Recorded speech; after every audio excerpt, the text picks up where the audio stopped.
David, bonjour. Bonjour et bonjour à tous les auditeurs. Merci David d'être avec nous. Vous vouliez réagir également sur cette journée de manifestation. Oui, je voulais m'associer déjà à la douleur de René et tous les retraités à qui on est en train de diminuer petit à petit les retraites. Les retraités sont directement touchés, les smicards sont directement touchés. Je voulais élargir un petit peu avoir un petit peu de hauteur de vue sur tout ça. Il ne suffit pas de mettre responsable, de porter responsable ce gouvernement et notre cher président, qui n'y sont absolument pour rien. Pourquoi pour rien ? Parce qu'ils ne font qu'appliquer les directives de la Commission européenne et notamment les grandes orientations de politique économique européenne, qui est l'article 121 du traité sur le fonctionnement de l'Union européenne. Alors cet article 121, donc grandes orientations de politique économique, ce sont des recommandations dans un premier temps, des obligations dans un second temps, sous peine d'amende par la Commission européenne auprès des gouvernements qui n'appliquent pas ces recommandations. Donc les vrais responsables, la vraie responsabilité, c'est notre appartenance à l'Union européenne. Eh oui, mais qu'est-ce que vous voulez faire ? Sortir de l'Union européenne. Vous, c'est votre position politique aujourd'hui, sortir, faire le Frexit, comme les Anglais ont fait le Brexit. Absolument. Donc ça veut dire que les prochaines élections européennes ont lieu en juin. Ça se traduit comment, ça, dans les urnes pour vous ?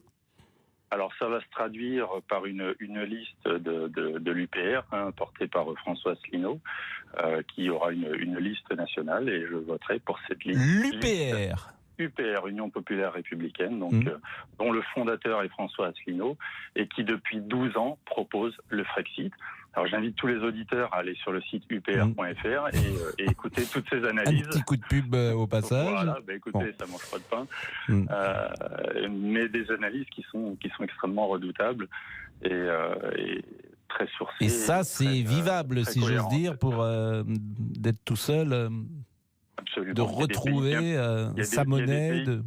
Absolument, il y a des pays qui sont bien plus petits que la France et qui se portent beaucoup mieux que la France. Par exemple ?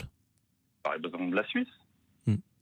Par exemple, ou qui n'appartiennent pas à la zone euro, mais dont la croissance est nettement supérieure aux pays qui appartiennent à la zone euro. L'euro est une catastrophe pour l'économie française.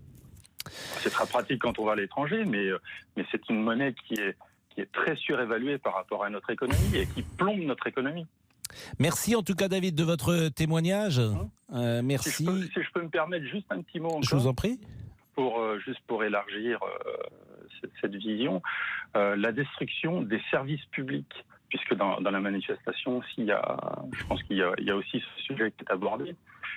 C'est la mise en application de l'article 106 du traité sur le fonctionnement de l'Union européenne qui oblige la privatisation de nos services publics auxquels les Français sont très attachés.